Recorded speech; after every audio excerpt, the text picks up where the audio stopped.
The live TV, सच सबसे आगे। नमस्कार, मैं हूं रंजीत झा और आप देख रहे हैं द लाइव टीवी। डीआरडीओ और गृह मंत्रालय के बाद अब सीआईएसएफ का एक स्टाफ पाकिस्तानी जासूस निकला है। नाम कपिल कुमार है और इसने पाकिस्तानी इंटेलिजेंस को कई खुफिया जानकारी भी शेयर कर दी है। जरा अपने स्क्रीन पर देखिए, ललन पोस्ट ने एक ट्वीट किया है। इसमें लिखा हुआ है, सीआईएसएफ कांस्टेबल कपिल कुमार जगदीश देव मुरारी, एक महिला पीआईओ पाकिस्तानी इंटेलिजेंस ऑपरेटिव को भेज रहा था गुप्त जानकारी, हुआ गिरफ्तार। मतलब यह मुस्लिम नहीं है तो गोदी मीडिया इस पर खामोश है, नहीं तो यह बहुत बड़ी खबर होती। कपिल कुमार जगदीश देव मुरारी पाकिस्तान का जासूस निकला। अब वो कैसे पाकिस्तान के कांटेक्ट में आया, इसके मामले में भी जो जानकारी आई है वो बेहद दिलचस्प है। यह बंदा भी हनी ट्रैप का शिकार हुआ है और हेडलाइन भी मीडिया ऐसे ही बना रही है। लेकिन कोई सीआईएसएफ में काम करेगा, कोई डीआरडीओ में काम करेगा, कोई गृह मंत्रालय में काम करेगा, उसे क्या अपना विवेक काम नहीं करता है कि वह किसी जिम्मेदार संस्था में काम कर रहा है? देश के प्रति जो उसकी वफादारी होनी चाहिए वो इतनी ज्यादा होनी चाहिए कि ऐसे हनी ट्रैप उन्हें डिगा ना सके। फिर यह कैसे उसके चंगुल में आया है, इसको लेकर खबर भी प्रकाशित हुई है। इससे पहले डीआरडीओ का एक साइंटिस्ट भी ऐसे ही पकड़ा गया था, वो भी हनी ट्रैप का शिकार हुआ। गृह मंत्रालय का भी एक कर्मचारी ऐसे ही हनी ट्रैप का शिकार हो गया। दोनों के डिटेल सबके सामने आए थे तो लोग हैरान हो गए कि इतने जिम्मेदार संस्था के भीतर भी ऐसे लोग हैं जो पाकिस्तान से ताल्लुकात रखते हैं और वहां की खुफिया जानकारी, तस्वीरें, वीडियो भेजते रहते हैं। अब इसके मामले में देखिए, ईटीवी भारत ने जानकारी दी है कि वहां क्या हुआ है, कैसे यह हनी ट्रैप के शिकार में आया और क्या कुछ इसने कर डाला, सब बताया गया है। हेडलाइन में लिखा हुआ है, आंध्र प्रदेश सीआईएसएफ कांस्टेबल को पाक महिला ने हनी ट्रैप में फंसाया। बहुत ही साधारण से हेडलाइन में बातें छिपाने की कोशिश करने लगी है मीडिया। ये खुलकर नहीं बोलती कि सीआईएसएफ का हेड कांस्टेबल कपिल कुमार है और उसने पाकिस्तान को जरूरी इंफॉर्मेशन भेज दी, खुफिया इंफॉर्मेशन शेयर किए हैं, जो कि गलत है, सरासर गलत है। यहाँ बताया गया कि आंध्र प्रदेश के विशाखापत्तनम में केंद्रीय औद्योगिक सुरक्षा बल सीआईएसएफ के एक कांस्टेबल के पाकिस्तानी महिला द्वारा कथित तौर पर हनी ट्रैप में फंसाए जाने की शिकायत की जांच शुरू कर दी है। बताया जाता है कि स्टील प्लांट में तैनात सीआईएसएफ कांस्टेबल कपिल कुमार की सोशल मीडिया पर पाकिस्तान की महिला से दोस्ती हो गई थी। अधिकारियों के संदेह है कि कपिल ने पाकिस्तानी इंटेलिजेंस ऑपरेटिव के साथ कुछ जानकारियों का आदान प्रदान किया है। पिछले एक साल से विशाखा स्टील प्लांट के फायर विंग में कार्यरत कपिल इससे पहले हैदराबाद के भानपुर में भारत डायनामिक्स लिमिटेड में काम किया था। वहीं सीआईएसएफ के इंस्पेक्टर एस सरवनन को कपिल के पाक महिला के संपर्क में होने की सूचना मिली थी। इस पर उन्होंने कपिल को पूछताछ के लिए बुलाया था। बाद में कपिल के फोन की भी जांच की गई और उसने 2-3 फोन रखे हुए थे। एक फोन से पूरा डेटा डिलीट भी कर रखा था। अब उस फोन को जब फिर से रिकवर किया जाएगा, डेटा रिकवर किए जाएंगे तो कई राज खुल सकते हैं। लेकिन जानकारी आने लगी है कि उस महिला के चक्कर में पाकिस्तान को भारत की कई इंफॉर्मेशंस इन्होंने लीक कर दिए, कई सेंड कर दिए और जब पकड़े जाने की बात आ गई, इन्हें लगा कि ये फंस गए हैं तो इन्होंने अपने डेटा भी डिलीट करने शुरू कर दिए। ये पाकिस्तानी एजेंट बनने का जो जुनून सवार हुआ है, यह देश को कहां ले जाएगा? जरा देखिए अपने स्क्रीन पर आगे जो बताया गया है कि इस दौरान कपिल के मोबाइल फोन की जांच की गई।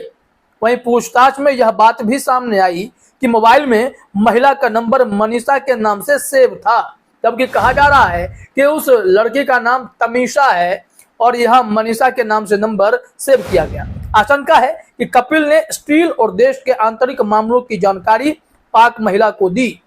इसके बाद इंस्पेक्टर सरवनन ने कांस्टेबल के खिलाफ पुलिस में शिकायत दर्ज कराई। इस संबंध में पुलिस ने आधिकारिक गोपनीयता अधिनियम के तहत मामला दर्ज किया है। पुलिस के मुताबिक देखिए, जो शक संदेह है किस बात को लेकर, जानकारी साझा कर दी और ऐसे ही कई केसेज लगातार हो रहे हैं जिसमें सब गिरफ्तार भी हो रहे हैं और हनी ट्रैप के चक्कर में भारत की इंफॉर्मेशन को पाकिस्तान को सौंप दे रहे हैं, जो कि बेहद ही खतरनाक हो सकता है। यहाँ बताया गया है, पुलिस के मुताबिक यह संदेह है कि कांस्टेबल को पाक महिला से एक वीडियो और कुछ संदेश मिले थे, जिन्हें उसने अपने फोन से हटा दिया था और उसके साथ एक गोपनीय बैठक भी की थी। बताया गया है कि कपिल का परिचय पाकिस्तानी महिला से 2 साल पहले फेसबुक के जरिए हुआ था। उसे कथित तौर पर महिला ने नग्न वीडियो कॉल मिली थी। समझा जाता है कि पाकिस्तानी महिला एक आतंकवादी संगठन के एक वरिष्ठ नेता के निजी सहायक के रूप में काम कर रही थी। ये चौंकाने वाला खुलासा है।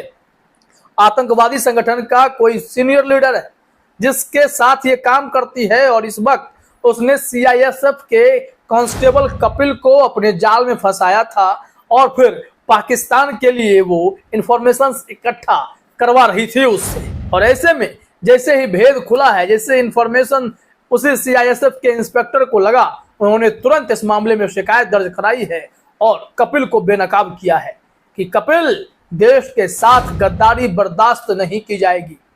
लेकिन जरा सोचिए कि जो बड़े बड़े मीडिया चैनल्स हैं, अभी यहाँ पर कोई मुसलमान होता तो आतंकवादी का ठप्पा लगाकर इनके बारे में ना जाने कितने दिन तक खबरें घसीट रहे होते, और यहाँ हनी ट्रैप में फंस गया। एक छोटे से सेंटेंस में खबरों को दबाने की कोशिश कि खबर के भीतर कोई ना जाए, हनी ट्रैप का शिकार हो गया। हनी ट्रैप के भीतर कितने बड़े खतरनाक खेल चल रहे हैं, कैसे ये सभी कर्मचारी, स्टाफ, अलग अलग मंत्रालय के डिपार्टमेंट्स के ये सब खुफिया जानकारी सीधे तौर पर पाकिस्तान सेंड कर देते हैं, उससे कितना देश को नुकसान होगा ये सहज समझा जा सकता है। अब जरा समझिए कि वरिष्ठ अधिकारियों को कपिल के ऊपर किन किन बातों को लेकर संदेह है। वीडियो वाला मामला तो आप समझ गए, जो डेटा था वो डेटा डिलीट करने की भी बात सामने आई है।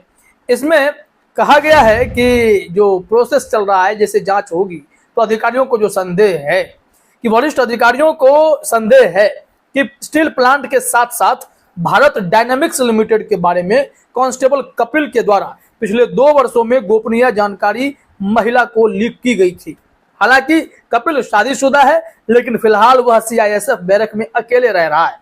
उसके मोबाइल को जांच के लिए फॉरेंसिक लैब भेज दिया गया है। इतना ही नहीं, 1 अगस्त को कपिल के पास 2 मोबाइल फोन और 4 अगस्त को एक और एंड्रॉयड फोन होने की बात सामने आई है। पुलिस ने पाया है कि सोशल मीडिया और फोन पर मौजूद संदेशों को कपिल के द्वारा जल्दबाजी में डिलीट कर दिया गया। इस बारे में विशाखा नगर आयुक्त त्रिविक्रम वर्मा के आदेश पर मामला दर्ज किए जाने के साथ ही जांच की जा रही है। तो देखिए, इस तरीके के जासूसी के मामले खूब आते रहते हैं। हम बार बार डीआरडीओ और गृह मंत्रालय की बात कर रहे हैं, वहां भी ऐसे केसेज देखने को मिले थे। और इससे पहले विशाखापत्तनम में ही बताया गया है कि नौसेना में भी इस तरीके के जासूसी के मामले आए थे। उसमें भी कहा गया था कि ऑपरेशन डॉल्फिन नोज नाम से जासूसी किए जाने का मामला सामने आया था। इस सिलसिले में 11 नौसेना अधिकारियों सहित कुल 14 लोगों को गिरफ्तार किया गया था। वहीं 19 जुलाई को एक संदिग्ध पाकिस्तानी व्यक्ति के साथ नौसेना डार्क यार्ड में काम करने वाले आकाश सोलंकी के खिलाफ आरोप पत्र दायर किया गया था। कार्रवाई में प्रमुख दस्तावेज और इलेक्ट्रॉनिक सामान जब्त किए गए थे। तो यह है मामला कि एक के बाद एक कई ऐसे जानकारी सामने आ रही है जो देश को हिला सकती है कि इस तरीके से कोई हनी ट्रैप का शिकार होता है और पाकिस्तान को इंफॉर्मेशन भेज देता है, चाहे वो किसी भी डिपार्टमेंट का हो। अब तो एक आप और जोड़ लीजिए, नौसेना में और इतनी बड़ी कार्रवाई भी हुई है, इसमें आकाश सोलंकी है और ये सारे जितने भी खुफिया एजेंट बने फिर रहे हैं ना पाकिस्तान के जासूस बने फिर रहे हैं, इनमें से कौन मुसलमान है और कोई तो हिंदू है, और ये सब देश के साथ गद्दारी कर रहे हैं। तो इनके साथ क्या सलूक होना चाहिए, सरकार सिस्टम को तय करना पड़ेगा, ताकि ऐसे सीआईएसएफ में, गृह मंत्रालय में, डीआरडीओ में, नौसेना में कोई खुफिया एजेंट न पैदा हो जाए जो देश को तबाह करने की, देश को तोड़ने की कोशिश में लग जाए। फिलहाल इस वीडियो में इतना ही। आप सभी का हमसे जुड़ने के लिए बहुत बहुत धन्यवाद। द लाइव टीवी, सच सबसे आगे।